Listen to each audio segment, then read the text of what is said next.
الحمد لله نحمده ونصلي على رسوله الكريم۔ رسول اللہ صلی اللہ علیہ وسلم نے فرمایا، من خرج فی طلب العلم فهو فی سبیل اللہ حتی یرجع۔ جو شخص علم طلب کرنے کے لیے نکلتا ہے تو وہ اللہ کے راستے میں ہے جب تک واپس نہیں لوٹتا۔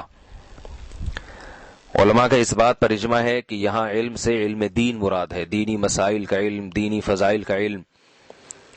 باقی جو دنیاوی علوم ہیں، دنیاوی فنون ہیں، ان کے اپنے الگ فضائل ہیں، وہ ایک الگ چیز ہے، وہ اس کے اپنے فضائل ہیں، وہ ابھی چونکہ موقع نہیں ہے اس لیے میں اس کو بیان نہیں کر رہا۔ لیکن جو دین کا علم ہے یہ تمام علوم میں برتر اور افضل ہے۔ دنیا کے علوم کی ضرورت کی میں نفی نہیں کرتا، پھر دوبارہ عرض کرتا ہوں کہ وہ چونکہ اس کا موقع نہیں ہے اس لیے میں اس کو بیان نہیں کر رہا۔ دین کا علم حلال ہے، یہ چیز حرام ہے، یہ ناجائز ہے، یہ ناجائز ہے۔ ہر مسلمان کو دن اور رات میں درجنوں مرتبہ واسطہ پڑتا ہے یہ جاننے کے لیے، یہ جاننے کی ضرورت پیش آتی ہے کہ یہ کام جائز ہے یا ناجائز، یہ حلال ہے یا حرام، نماز ہو گئی یا نہیں ہوئی، روزہ ہو گیا کہ نہیں ہوا، زکوٰۃ فلاں کو دے سکتے ہیں کہ نہیں دے سکتے۔ خواتین کے مسائل پیچیدہ ہوتے ہیں، ایام آتے ہیں، ان کو ماہواری آتی ہے تو وہ پریشان ہوتی ہیں جو دیندار خواتین ہیں کہ اب نماز شروع کر دیں یا نہیں کریں، غسل فرض ہے یا نہیں ہے، یہ حیض ہے یا استحاضہ ہے۔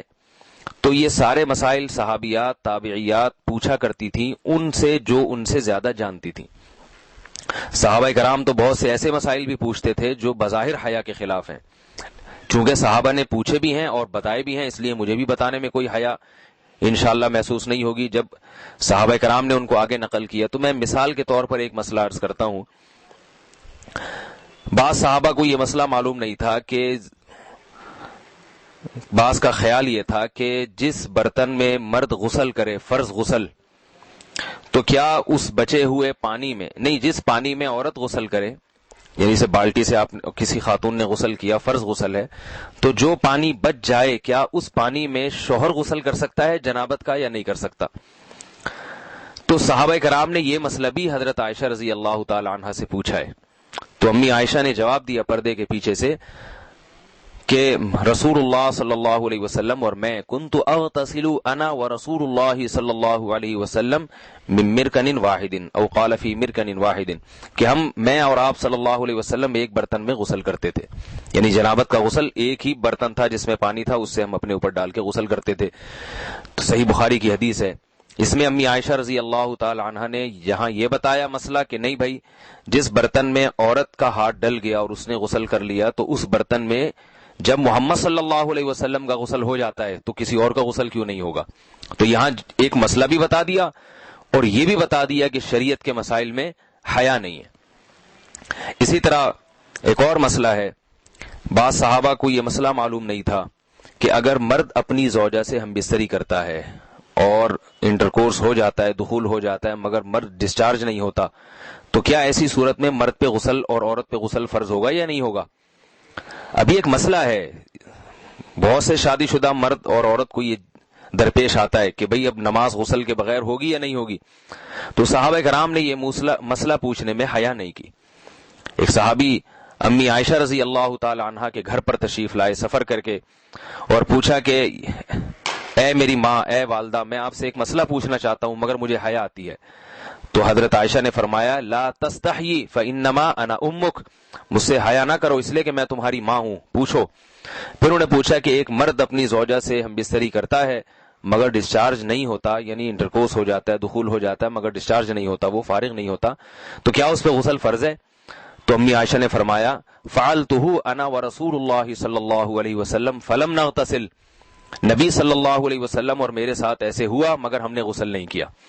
کتنی جو اسلام دشمن لوگ ہیں وہ تو اس مسئلے میں امی عائشہ پر اعتراض کرتے ہیں کہ انہوں نے محمد صلی اللہ علیہ وسلم کی راز کی باتیں لوگوں کے سامنے رکھ دی، شوہر کی باتیں، مگر حقیقت میں جو عقل مند علماء ہیں وہ کہتے ہیں یہ امی عائشہ رضی اللہ تعالی عنہا کی فراست تھی کہ انہوں نے دین کے مسئلے میں حیا سے کام نہیں لیا اور کوئی فحش الفاظ بھی استعمال نہیں کیا، مسئلہ پوری امت کو بتا دیا اور بتا دیا کہ بھئی جیسے محمد صلی اللہ علیہ وسلم بشر تھے، انسان تھے، تو یہ ضرورت آپ صلی اللہ علیہ وسلم کو بھی پیش آئی ہے، لیکن آپ علیہ السلام نے غسل کیا ہے. یہ کنڈیشن آپ صلی اللہ علیہ وسلم کے ساتھ بھی ہوئی ہے، اور ظاہر ہے یہ بات امی عائشہ کے علاوہ دنیا میں کوئی کسی کو نہیں بتا سکتا. یہ بات تو شوہر کی بیوی ہی بتا سکتی ہے. تو اور صحابہ یہ بات نبی صلی اللہ علیہ وسلم سے براہ راست کیسے پوچھتے؟ تو آپ صلی اللہ علیہ وسلم کے انتقال کے بعد یہ بات ہوئی تو امی عائشہ نے بتا دیا کہ محمد صلی اللہ علیہ وسلم اور میرے ساتھ ایسا ہوا، مگر ہم نے غسل نہیں کیا. بتا دیا کہ اگر سوری معاف کیجئے گا، میں نے حدیث غلط بتا دی.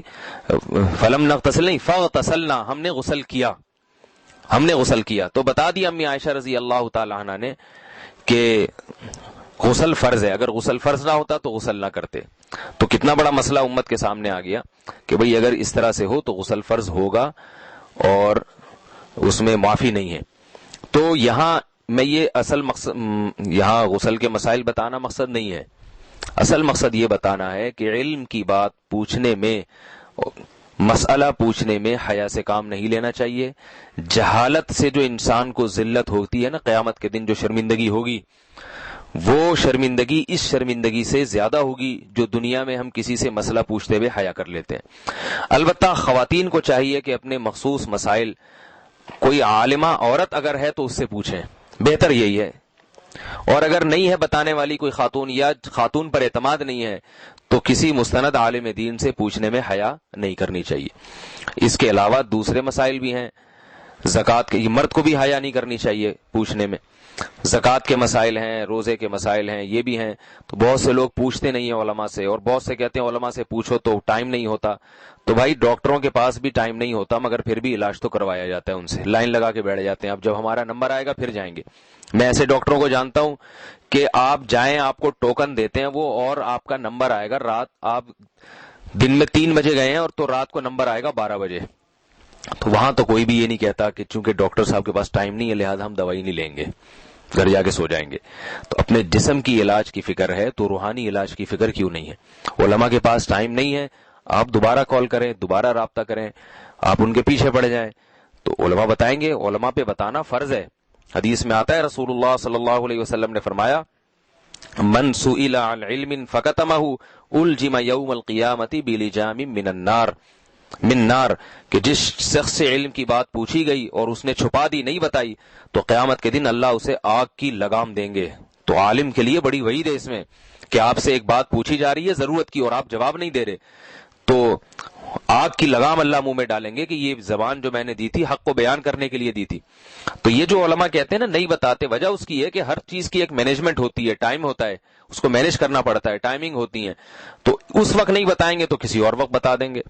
تو اس لیے علماء سے رابطہ رکھنا چاہیے، مسائل پوچھنے چاہیے. اللہ کے نبی صلی اللہ علیہ وسلم نے علم کی بہت فضیلت بیان کی ہے، اور ہمت ہو تو اپنے کسی بچے کو باقاعدہ عالم بنا دینا چاہیے. یہ تو بہت ہی اچھی بات ہے. اللہ تعالی ہم سب کو سمجھنے کی، عمل کی توفیق عطا فرمائے. وما علینا الا البلاغ کی توفیق